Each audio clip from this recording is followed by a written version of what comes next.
The topic then that we're looking at is continuity, and the way you want to think about it, again, trying to keep it simple and in perspective for you.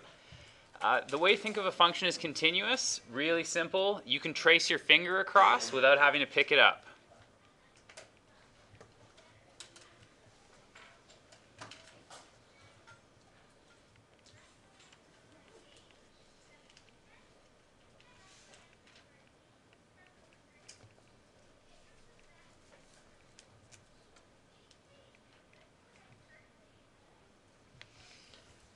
So the idea again is that this would be horrible. Like don't go to Harvard and tell your professor that that's what continuity is. This is trying to just keep it as simple as possible for you, okay? We can talk exactly about what continuity means later in this block, but let's do it with an example here. Do you remember what this graph looks like? Absolute value x minus 2 over x minus 2? You don't need to, but somebody might. Anybody remember what it looks like?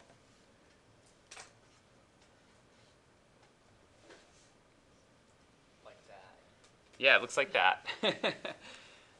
This was the one where if you define it piecewise,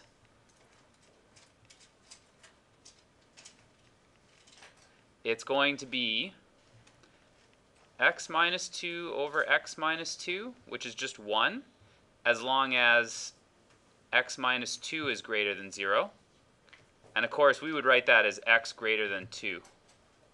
And then it would be negative x minus 2 over x minus 2, which is negative 1, when x minus 2 is less than 0. And we would say that's when x is less than 2.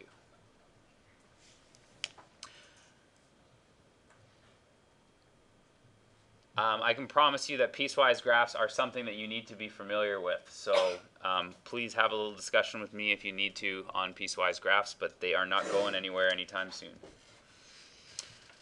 So what would you say about this graph with our definition of continuity? It's not continuous. Good for you. It's not continuous. You cannot draw your finger like this and get across. Ah, shoot, I had to move. I had to pick my finger up to get there, right? So on your paper, you're probably doing something like this, and then you get stuck here at 2 because you have to pick your finger up to do the rest of the graph. So what we could say, though, we can be very specific. We can say that x minus 2 over x minus 2 is continuous everywhere except at x equals to 2. Because as long as it's not equal to 2, I have this nice, very basic graph, y equals 1 or y equals negative 1. It's a very simple graph as long as x does not equal 2. So that's the only problem with this graph, is it jumps. And in fact, that's one of the terminology that we're going to use for continuity. This is called a jump discontinuity. So we'll write it down here.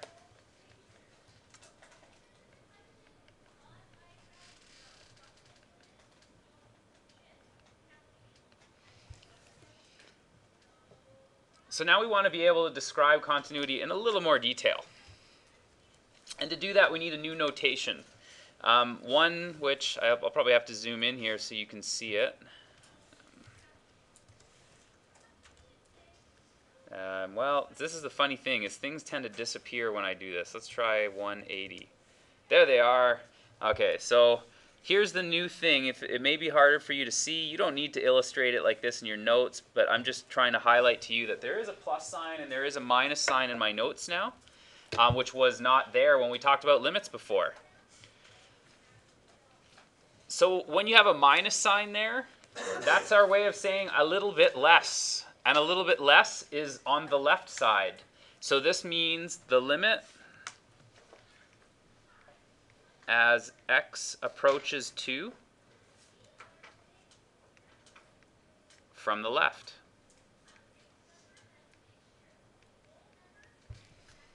Okay. And this one down here means the limit as x approaches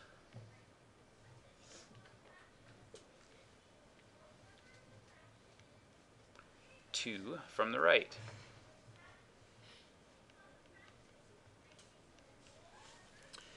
So now I can be very specific when I talk about the limits, because remember I said you're looking to see that your fingers meet up when you trace it along the graph. Now I can say where my fingers don't meet because I can talk about the left and the right side of the limits. Okay. So here I'll zoom out a bit so we can, that's not bad. Okay, so let's talk about it then with an example here. And darn it, if those things don't, I'll just have to put it in here. I believe this is, maybe you can see it in your notes. This is the plus here? And this is the minus? Plus and minus, okay. So now we're going to bring them together. We want to talk about the limits and the function. Oh. Oh, the first one is the minus. So this here is a minus? Oh, this is a minus. Okay, and this is a minus. And this is a plus. Thank you. Okay. So let's walk through this together then. If this is my function, this blue graph on the left side here, what's the limit as I approach 1 from the left-hand side? I'll just let you think about it for a second. 1 from the left-hand side. Okay, it means if you're looking at it, you're going to stare at it, you're going to pick the left hand probably as on the left side of the graph and trace towards the point at 1. What do you think? I'm not asking about, okay, I'm not asking about a full limit where you have to approach with both hands. I'm just asking you to look on the left-hand side, and where does it go to? It goes to 1, right? So you are correct for saying there is no limit. That does not change, but I'll show you how we can be very specific about that now. So the limit from the left was 1. Okay, we went like this, we approach from the left side, and here's where I land, and that's the value 1. Okay, so the value on the graph is 1 when I approach from the left. When I approach from the right, what is the limit as I approach from the right? It is 0. As I approach from the right, here's where I end up. That's at 0. So now I can say the limit does not exist because the left side does not equal the right side.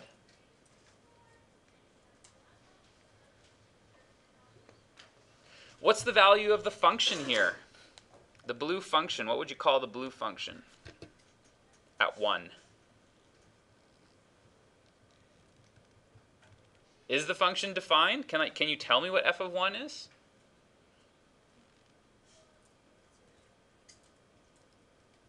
Yeah, it's 0. So I know this is the part where people start to go, oh man, I'm getting all mixed up between functions and limits. Functions is at exactly one place. There is no idea of moving left or right. There's no such thing as moving your fingers along a function. You go to one spot and that's where you find your answer. Right? So that is still the case. If I ask you for the value of the function, you just go right to it on that graph or right on the, you plug in one value and you get out one answer. However, with the limits, then that's where we're moving left and right like we're practicing now. So here, at 1, it's a 0. Okay, you try it, doing it for left, right side, the full limit, and the function all at 0. Okay, so we head towards 0 from the left side, and what is the limit? 0 is correct. As I approach this way, that's where I end up on, is at 0. As I approach from the right side, it is 0 as well. Therefore, the limit is good. What's the value of the function at 0? 1, yes. If you look on this graph, the graph is saying, no, I'm not, the function doesn't live there. That's a hole in the graph. The function lives right here. So f of 0 is 1. Okay? All right, so now that we have a little refresher,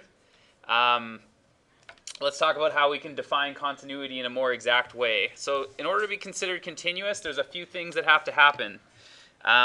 Number 1, the limit has to exist.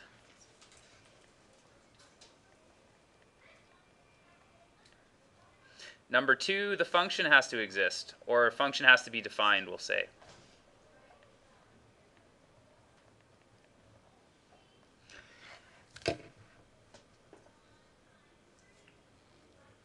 And once we know that the limit exists and the function is defined, like this one here, the way we say that it's continuous is that limit must be the same as the function. They have to agree. See, if I was to do my really unscientific, I guess, way of continuity with you, you'd say, okay, you trace your finger, and oh, you got to jump, and then you come back down. So no, it's not continuous because you picked up your finger, right?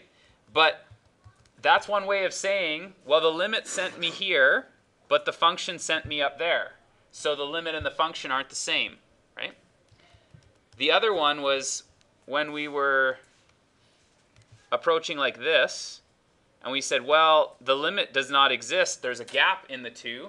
So it can't be continuous because my left and right finger would never meet up. I have to jump to get from one to the other. So it looks like this then.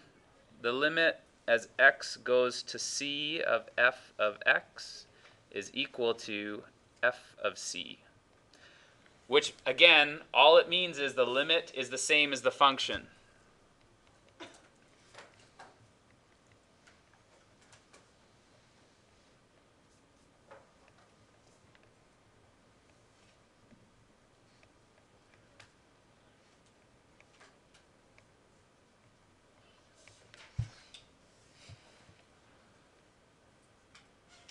So one other form that can be helpful sometimes. This is it. This is the definition of continuity here. But one other definition which can be helpful is if you think about it like this: the limit as x goes to c from the left side is equal to the limit as x goes to c from the right side, which is the same thing as the function. So this is all three pieces coming together. Move from the left, move from the right, and the function also hits the same place. They both say the same thing.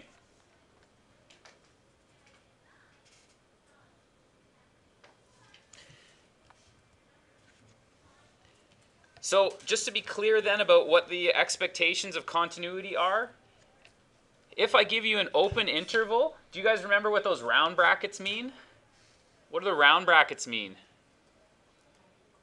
Yeah, it's not including those points. So how do you approach from one of the sides when you have, you're not there? The case here is that as long as every point inside is continuous, then it's continuous on this whole interval. So let me just write down then, if for every x inside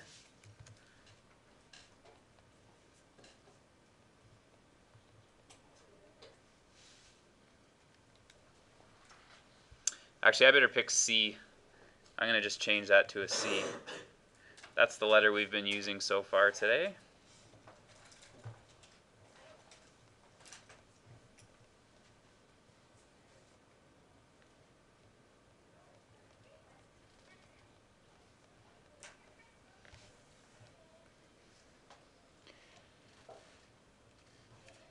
So this gets to the point where some people ask, like, well,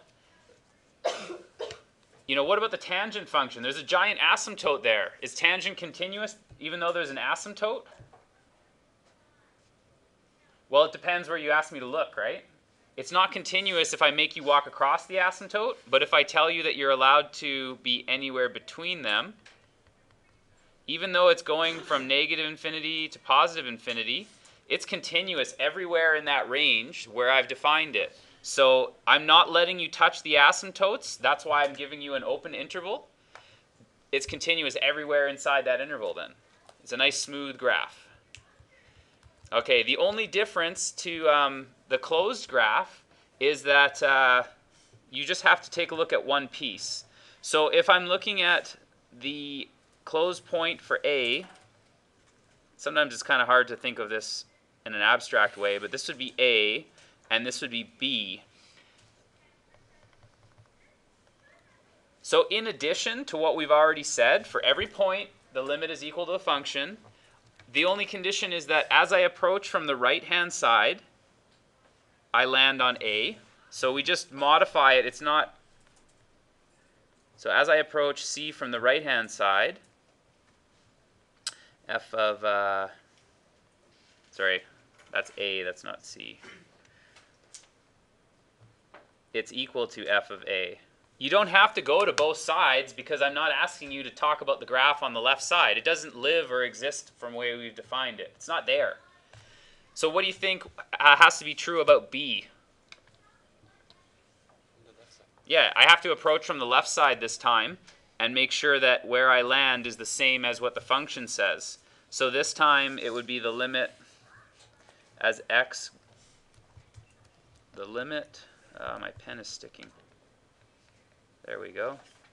As x goes to b from the left-hand side is equal to the function at b. Okay. So that's the only additional requirement to be continuous everywhere in a closed interval. You just have to make it from one side to the endpoints. And by the way, 99% of the time, of course, you know, just knowing the picture and knowing that the limit equals the function is enough. But sometimes when you're trying to figure out why something is the way it is, you need a definition to answer the question for you, right? If you can't come up with a reason why something works, you generally fall all the way back to where you defined it. So this is just to be very specific about what we mean in continuity. Okay, so here are the graphs. Not important that you know this, but those are the graphs that made up this piecewise function that you have.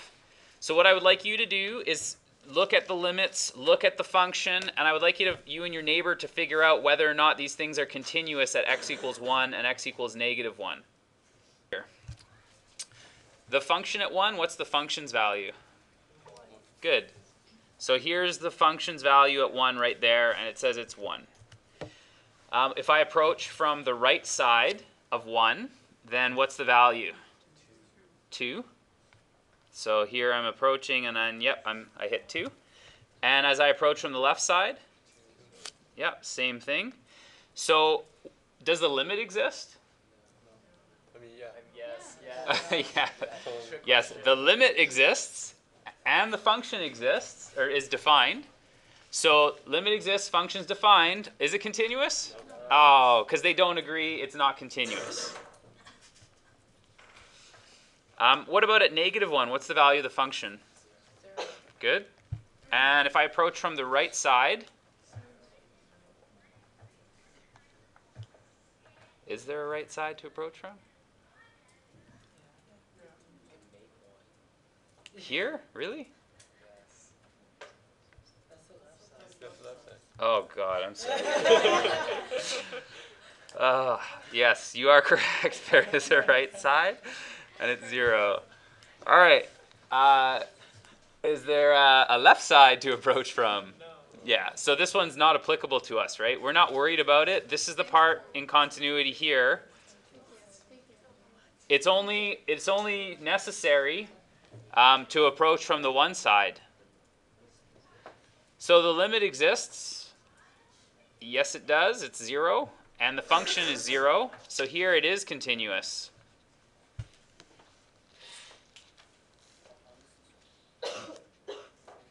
So if we wanted to show which intervals it was continuous on, negative 1 to 0 is one such interval.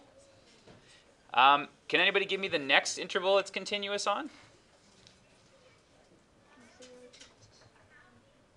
0 to... It doesn't make it all the way to 2 because we've already discussed there's a spot somewhere in there. Yeah, 0 to 1. Then it's continuous from 1 to 2, and then it's continuous from 2 to 3. There, I'm not even really using those crazy definitions of limits and functions and stuff. All I'm doing is moving my finger along, or I guess the virtual finger in my head, and looking for those gaps and jumps and holes. So, you know, that's pretty good just to know that simple definition can answer that question there. What if we change the value for f of 2? Could we make it continuous?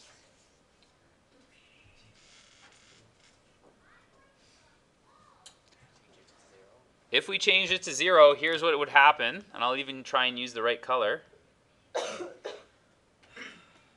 All right. Then, of course, it would be continuous there. I could move right across without having to pick up my finger. So this would be f of 2 equals 0, that would make this one continuous at x equals to 2, because it fills the hole that used to be there. Well, some of you guys are kind of staring at me with a question mark on your face, so let's try it again at 1. What could I do? Like, the limit exists, so if the limit exists, that means I'm approaching from both sides, and it's a nice, smooth graph. They agree, but it's just, there's got to be a hole there, because the limits are the same, but the function's different. So what could I do to make it continuous at x equals 1? Yep. So if we went to x equals 1, and I filled it out like that, then now there's no more problem with the continuity. At f of 1, I could do, if that was the case, this would be continuous, if I filled the gap like that.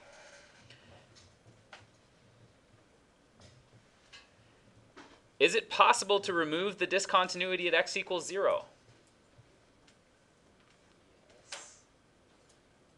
Okay, how?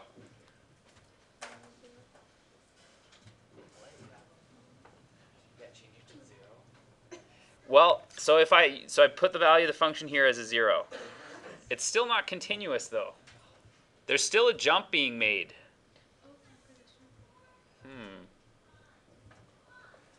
So what do you think? Is it possible to do some magic and have that all of a sudden become continuous?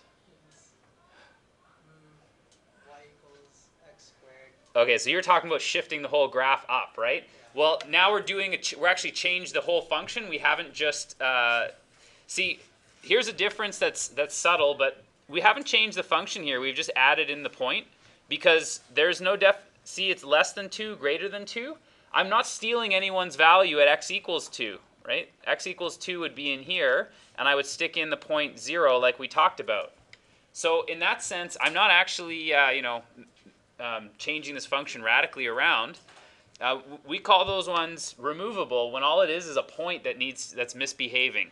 And funny enough, all those removable ones are the ones that you've been messing around with already with algebra, where one point was taken out from some algebra. You know, you did some factoring, like you had x squared minus 1 over x minus 1, and you ended up with something like this, right? And you go like that, but what you just did was you removed the discontinuity. You pulled it out of the graph, exactly like we're talking about here. Okay, so a complete shift of the graph, moving that whole piece up 1, yes, that would fix things, but that is not something we can do without actually changing the entire function. Okay? So it is not possible to remove this one. It is a jump discontinuity. You're stuck with it. That's life.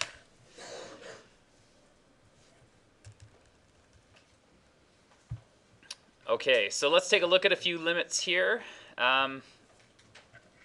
One-sided, and I think that's plus, then minus, then plus. Is that showing up properly? Okay, so you go to it with your neighbor here. I'd like you to try doing this one with your, not with a graphing calculator, but just with your algebraic techniques, okay? And I'm asking specifically about the right side. Oh, all three of them are plus. Okay, that's why I thought I should ask first. It's just hard to see. I have no idea why that happened. I think it's something to do with the resolution when the screen gets projected. So my apologies anyways. With your algebraic techniques and your neighbor, see if you can figure out as you approach from the right-hand side on these three. Okay, so the piecewise definition here is, I'll put it in as f of x is equal to, and I hope I can kind of graze over it at this point. It'll be a 1 when x is greater than or equal to 5, and a negative 1 when x is less than 5. So when I'm on the right side of 5, if you didn't see a picture of the graph, what would you think? How would you know which side here is left, which side is right? Yeah, if I'm larger, I'm on the right side. So this is the right side. And this is the left side. When x equals to 5, isn't there a hole in there? Well, it's... you could just, there is a hole, yeah, I guess we can, there. There is a hole there, it's not defined. We're dividing by 0, 0 over 0. We'd have to do some more tricky work on it. We won't bother, but anyways, if we approach from the right, in this case, the limit is 1.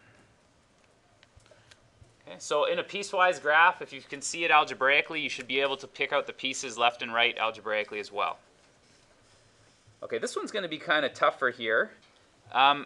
What happens as I approach 3 from the right side? Does anybody try to figure this one out with some reasoning algebraic skills? Not having a, well, we can look at the calculator and try to confirm what we think, but let's just do, what happens to the top? Is there any surprise in the top? No, it's just a number, right? It's going to be root 3 minus 4. Okay, and what happens on the bottom? It's a 0, right? So this is a problem now because I divided by 0. It's not one of the interesting ones like 0 over 0 or infinity over infinity, something like that. So I have to think about it a little differently. What I'm going to do instead, and I'll show you how I reason it out, and we'll look at how the picture is the same. But as I approach from the right-hand side, let's be more specific. As I'm getting closer and closer to 0, what do you think is happening to this fraction? Like, for example, if I did like that. Okay, and then what if I did this? Even bigger. Even bigger. Okay, you've got the pattern. Genius. So it's getting huge. The question is, if it's getting very, very big, in fact, it's going to be infinite. There's an asymptote there because we divided by 0. We just want to know, the best we can explain once we know this is becoming infinite is whether it's positive or negative infinity. So this one, what happens on the bottom? If I'm a little bit more than 3, minus 3, is that a positive or negative? Yeah, there's a positive number here. It's very close to 0, but it must be positive because I'm picking values that are bigger than 3. What about the top? The top is negative. So yes, there's going to be an asymptote, but it's actually going to be a negative infinity. So when you see the picture, you got 50-50 shot. It's going to be one or two ways when you see the asymptote. And we're predicting that it's negative infinity. We'll go and take a look in the graphing calculator. Not important. You can just watch mine. You don't need to, unless you really like playing along. Oops. Anybody go and check out those really awesome calculus videos on YouTube? The songs? Oh, you won't admit it, right? You all did. I know you did. So 3 was where we were curious, and there's the graph. See, there's the asymptote I told you about. Dividing by 0, that's going to cause a spot where the graph says, you can't do that. That's why I have an asymptote at that one point. And as we said, it's going to be infinite, and from the right side, it is negative infinity. It's going down like that. All right. Okay, so as I go to 5 from the right, what do you think is going to happen here? Can you make a prediction then? I'm going to give you a couple extra minutes. Very similar. See if you can reason what you think the answer is going to be. So the top, what happens to the top? Well, yes, it goes to 7, right? This is where we're headed, 7 over 0. Which is going to give us an asymptote, so it's going to be infinite. We don't know which way the infinity is going to go, but we know the top will be positive. And what about the bottom? It's also positive. It better be, otherwise we can't use the square root. So this is going to be positive infinity when you take a look at it. So families of graphs that are continuous everywhere in their domain. Basically every function and graph you know of, provided it's in the domain, is continuous. Every single one we've talked about, because up until now, the first day when you sat here in limits and I said, hey, I'm going to teach you how to divide by 0, that's the first time we've talked about where things aren't defined. So for example, I could give you the tangent graph, and you might say to me, yeah, but Mr. Joyce, there's asymptotes. My finger would be jumping all over the place. And I would say yes, but we don't call it defined where those asymptotes are. It's continuous everywhere in that graph. Other graphs, sine, cosine.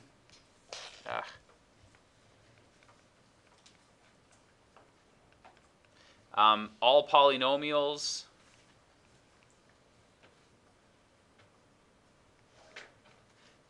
Radical graphs like square roots. As I said, so far everything you know in math, I mean, can you imagine how bad that would be in grade 8 if you walked in and we started talking about functions that were undefined everywhere? Right? You definitely want to start with the functions that are defined nicely. So that's where you live so far. Okay, it's a pretty safe bet if you know the function that it's continuous as long as it's been defined. What we can talk about then is we can extend continuity with the limit laws if you have things like the sum of two continuous functions.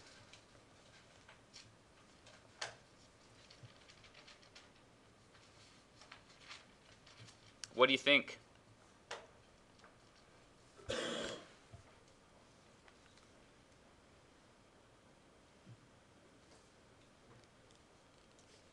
Do you think it's continuous?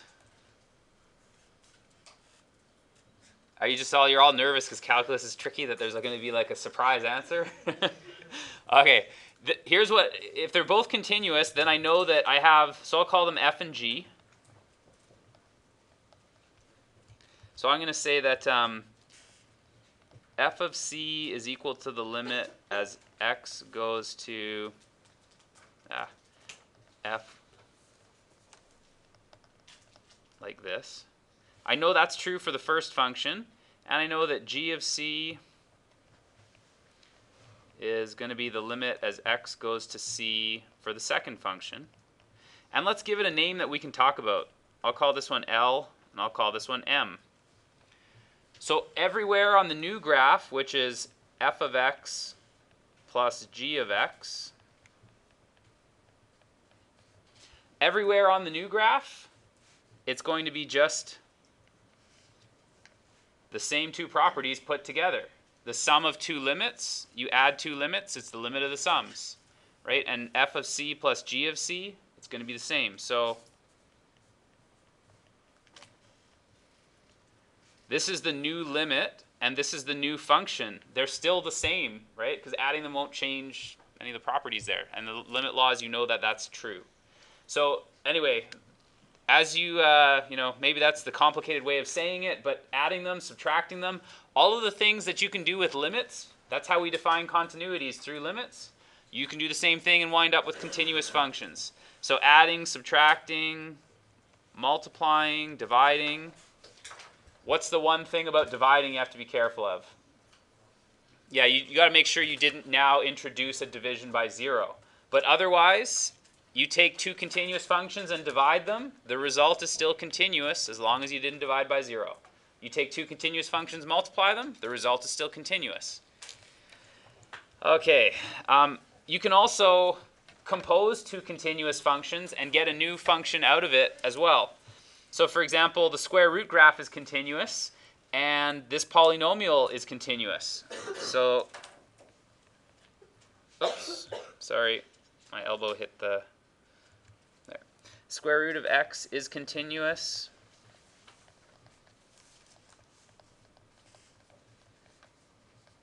And x squared minus 2x minus 5 is continuous. Therefore, everywhere x squared minus 2x minus 5 is greater than 0, this thing is continuous.